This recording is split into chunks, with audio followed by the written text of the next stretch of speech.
What's going on, everybody? It's your boy Petey, and I'm here with Ben over at Focus Group on Hawthorne in Portland, Oregon. And this is the first segment of Tracks, where we deep dive into my newest music and style some different looks for each one of the tracks. How and when did you get into fashion or clothing, and would you start paying attention to your own style? I guess the earliest flex would be when I was like in second grade. Mm-hmm. They opened a Massimo shop in my neighborhood, Mm-hmm. which is weird because I'm from Phoenix and there wasn't a lot of like fashion there. Mm-hmm. And I used to walk over there after school and save up all my money and buy like kind of like Stussy vibe stuff. And I just like fell into it then, like kind of like the hype feeling back then. But when you're a kid, it's like a toy. Like you want the new hat. Yeah. And I got into Jinkos in middle school. I was always into like the new thing. I just kind of like reflecting like what I was inside on the outside, like the music I liked and stuff. But for vintage, I would say it was like 15 years ago. There's like a combination of like needing to make money and like the passion I had with like finding like the coolness in the things that maybe people didn't see yet, and then turning it into like a monetary thing or like getting people what they wanted. It was really enticing. So. Being ahead of the curve. Yeah, I'm like very competitive, so Yeah. I want to be like, I called that, like I like that vibe. So Tell me about the focus group, like kind of the idea behind it. You said you just really had an eye for, clothing and just wanting to be ahead of the curve and giving it to people before they know they want it. Is that what got you into the store, or was it always your plan to have a store, or did you just like start? well, so I did online for a long time, and then I was finishing a lease in an office. Boring. This is the boring part. Not at all. It's the early right. steps that people need to know about. Yeah, the baby steps are really important. And then my wife was doing an Instagram kind of resale thing with like kids' clothes and like women's style, reselling like classically like Levi's. We had been doing kind of this stuff for a bit. And I was like, what if we just spend a little bit more instead of the office price and we get a retail location?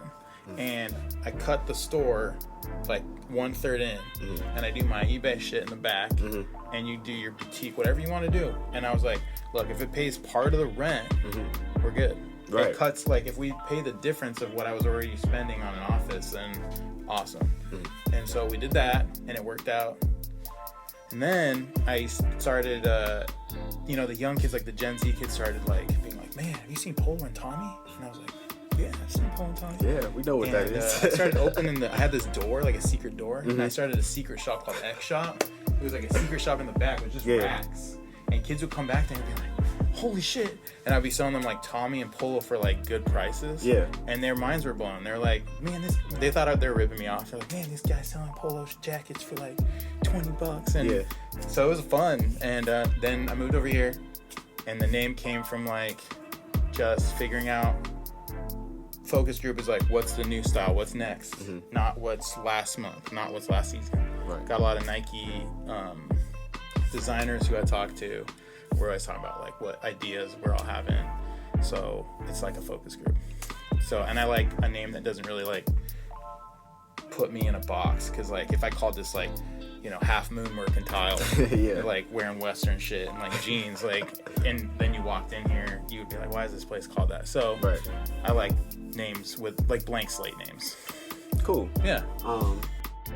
So yeah, just trying to bring it all together and do as much as possible and do what you want. And that's kind of what like the Black Flower thing is about. It's about like doing whatever it is you want to do, but like making sure that you go for it. You know what I'm saying? Like, so I wanted to do like a R&B project, like a whole vibe, like a whole R&B vibe project. And so that's what this project is. It's like I wanted to go all the way left field with it when I never really have. I've always been split, down the middle between hip hop, R&B, and stuff like that. So I wanted to bring it together for this project and for future projects. So that's what like the Black Flower thing is for me. So I can completely relate to liking a lot of different things and being about a whole lot of different things. Now I'm ready to look around the shop a little bit and pick out some stuff, play some music a little bit. So let's do that. All right. Say the word and I'm a roll. Say the word and I'm through. I got some things that I can show you. I'm feeling you, I thought I told you. I mentioned it, baby. We talk some more when I roll. like your flowers, baby. I could watch you bloom for hours, baby. I swear you got that kind of power, lady. But I know you too used to the bullshit. I got 2 zips for the 2 lips. All joking aside, removing all caps. Girl, if I come through, I'm bringing all gas. Yeah, I see clouds up in the forecast. We can catch this vibe, but we can ride this tide until the ship crash. Wanna rock that boat just like Aaliyah. I fall through soon as I re-up. Say the word, I'm on my way to blaze, oh baby. Say the word and I'm a roll. Say the word and I roll through. I got some things that I can show. You. I'm feeling you, I thought I told you. I mentioned it, baby. We talk some more when I roll. Talk some more when I roll through.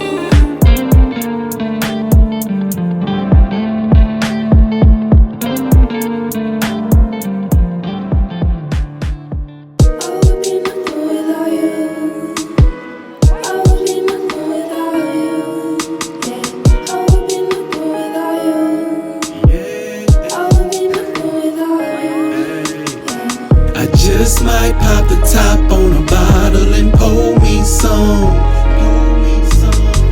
And I might open up a bag, break it down and roll me one. And I done cheated death so many times, the devil said he owes me one. The only thing worth a dime is my time, and I wanna spend it with the only one.